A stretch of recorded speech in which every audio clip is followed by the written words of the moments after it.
So Jonathan, a little bit about project-based learning. Can you talk a little bit about that and the benefits of it? And you work in an all girl environment, all girl Mhm. school. Can you talk a little bit about project-based learning in that setting?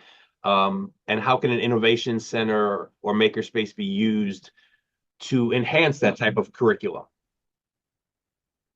Sure. I'll start with the benefits of project-based learning, or I'm Okay. going to use the acronym PBL quite a bit right now. So uh, this was sort of where I did a lot of my doctoral research. So I'm really, really passionate about project-based learning and integrating it into cross disciplines, grade levels. It is shown to increase student engagement. It also enhances content and skill retention for longer periods of time as opposed to a traditional curriculum. And one of the things that is really important about it as well, and that I've seen, is it allows students to see that skills that they're building in one content area are transferable to other content areas and can be used in their real lives.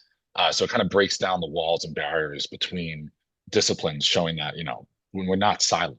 Hmm. Um, it is also shown to enhance and build STEM identity, which especially with our young girls, there's a big disparity in STEM fields between men and women, and enhancing their STEM identity at a young age is going to lead to hopefully a lot more women in STEM careers, which is really important. And PBL is one way for us to do that. Hmm. Um, and one of the processes that we sort of work into project-based learning is the design thinking process. So students are creating something for a user that they have to then get feedback with along the way. And bringing that into our project-based learning curriculum is really strong as well. So particularly if we're looking at this in an all-girls setting, um, it provides girls and young women the opportunity to explore their STEM identity and explore these different things that they might not have done in a co-educational setting. And one of the things that I've been thinking about a lot this past year is the retention and the addition of girls and young women in advanced STEM classes as they get to high school and then they get into like their upperclassmen years. In a lot of co-ed schools, you might walk into an advanced physics class or an engineering class and have 15 boys and 3 girls. Um, but in an all-girls school setting, these classes are not only extremely popular, but obviously, there's all girls. One of the things that we had going on this year at Chapin, which is really exciting, was there were so many girls that wanted to be in our engineering class, our advanced engineering class, that they actually brought me on as a co-teacher because the class size essentially doubled. Hmm. And, we really wanted to make sure that everyone who signed up for this got that opportunity. Um, so having the innovation center and all those resources there was really important.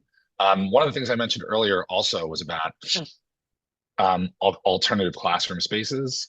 Um, there's research that shows in a single gender setting for girls, when they're in that alternative classroom space, it really, really enhances their STEM identity and their self-efficacy in STEM areas. So having project-based learning, bringing it into the Innovation Center, which is that alternative type of space, is really, really an important part of the work that we're doing. Um, and lastly, in kind of connecting the Innovation Center with PBL, with project-based learning, um, there are about 5 or 6 really foundational tenets of project-based learning. Um, one of which is the meaningful integration of technology, and having the Innovation Center with the tech that we have, with the resources that we have, allows us to not just kind of force tech into the curriculum, but build it meaningfully into the context of what the kids are doing. Um, so that really helps with our using project-based learning within our curriculum at our school. And the second one that this really helps with is true PBL has a public-facing product that the kids can then publish or share with the community at the end of the unit, at the conclusion. Um, this requires them to build something or make something that either solves a problem or answers a question, as a solution to something, to the driving question of the unit. And having an innovation center or makerspace allows us to have the kids make really creative, meaningful products that can then be shared out with the community. So having a space is really, really supportive of the project-based learning curriculum that we're building out. Makes it their portfolio as they move on to going to college and applying to colleges, becomes Mhm. their sort of resume, a living resume of things they've built. It's pretty awesome. It's pretty awesome, Doug. Absolutely. Absolutely.